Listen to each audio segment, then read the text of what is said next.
So in IGN's month-long info dump for all of the stuff they covered around Jedi Survivor, there was a little bit of news that kind of went under the radar in my opinion, to do with the customization within Jedi Survivor, and today I'm going to be quickly filling you guys in on all of the stuff that you may have missed. This one is probably the least viewed video of all the stuff they uploaded, and there was some pretty important bits of information in this video. If you guys are looking forward to Jedi Survivor and you want to keep up to date with all things surrounding the game, be sure to hit that subscribe button and turn on those notifications.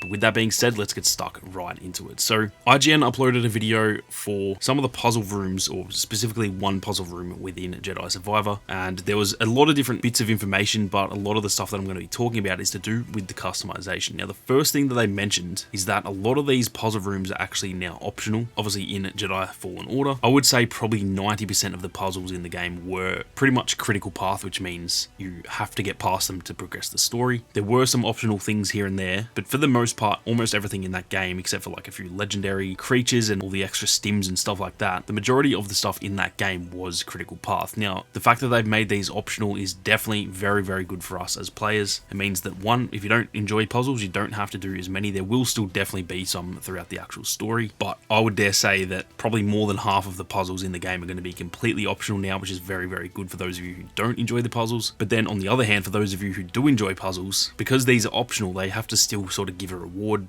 when it is a critical path puzzle. The reward for that is essentially you progress the story. That's the reward you get for finishing that puzzle room. Whereas now, that is obviously not going to be the case, and therefore the rewards we get are probably going to be a lot better than the stuff we got in Jedi Fallen Order. Now, the other thing that they did mention is that not all of the rewards are going to be cosmetic. So a lot of them will be. A lot of them will be you finish the puzzle room, you get to like a final crate, and you unlock like a cool new skin or a material type for your lightsaber, or a skin for BD1 or something like that. A lot of that is still going to be in the game, but they did actually mention that a lot of these are going to be different perks that actually affect the gameplay of Cal. Now, they didn't really touch on what these perks are. They don't seem to be completely linked with the skill tree, but I'm sure they will act a little bit similar to how the skill tree sort of progression works. For example, when you get a skill point, you can obviously unlock what you could call a perk. Each thing you unlock really just is considered a different perk. But how I'm assuming these are going to work is that because these are optional and you don't have to do them, there is a really good chance that these are actually only unlockable via the puzzle room. So these can kind of be perks on top of the actual progression you make through the skill tree. So you're going to get your skill points by just